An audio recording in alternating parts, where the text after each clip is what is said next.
CMT.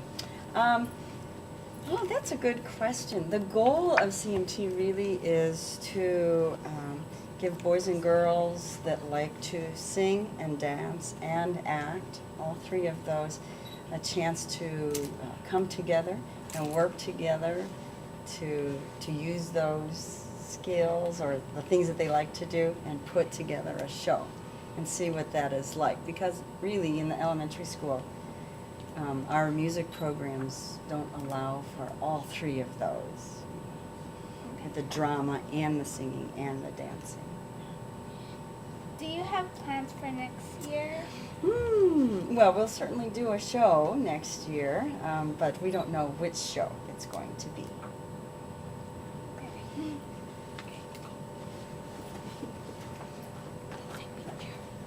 What was the story about?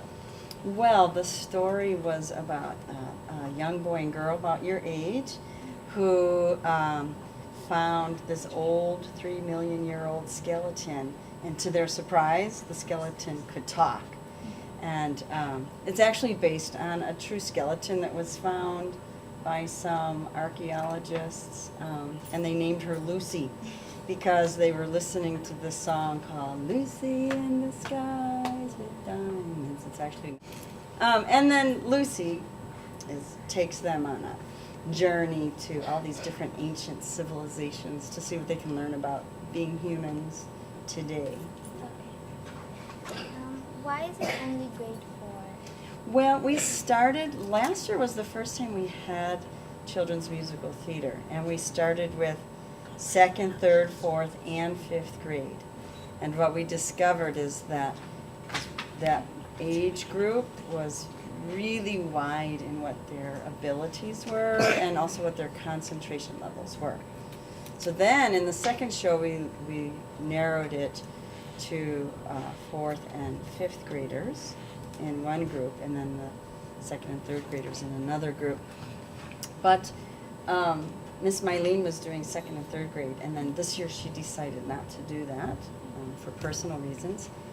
And of course 5th grade left the elementary school, so that left 4th grade for the theater group.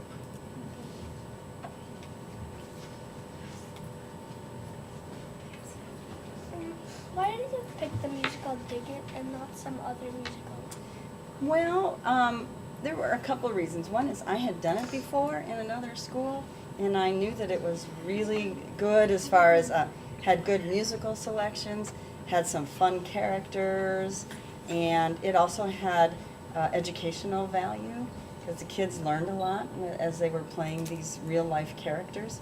And also, Mr. Gillespie wanted something that would connect with the curriculum, the social studies curriculum, and this play worked real well for that. And did you feel Dig It was the best musical for 4th graders, and why?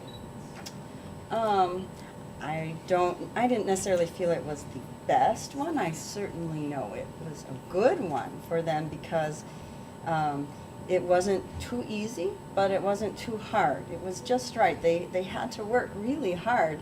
There were some rehearsals where they just thought, oh, this is too hard. But actually, did you see the show? You saw that by the time they really did the show, they were having a lot of fun with it and had built their confidence that, hey, I can do this after all. Okay, welcome. Who was your favorite character and why? Oh, let's see. You mean in the story, right? Let's see. My favorite character, I think my favorite character in the story is probably, oh geez, it's so hard. Because all the emperors and the kings were funny, I thought. I don't know if I have a favorite. The emperors and kings are all funny because the way that the person wrote the story is that even though the people of the land were all hungry and starving, and the kings tended, and this was true, they tended to build big memorials for themselves instead of providing food for the people. So they did that in sort of a funny way. Lucy was funny, I thought, the way that they made the skeleton laughing and a little bit snippy. And also, you know, the two kids that were taking the journey through, those kids were funny kids. One was scared and one was real brave, you know, so all the characters were quite funny. Even some of the smaller roles were very funny. That's another reason I picked the play, is because most of the roles had comedy involved with them. Why did you do CMT and why? Well, I've done children's musical theater for years and years and years, and what I found is that besides helping kids build confidence in themselves, it also brings a community together, because the kids work together, but also parents come in and help, and teachers come in and help, and the administrators help. So everybody takes a little bit of pride in their part of that, and so it really works to build the community. You're welcome.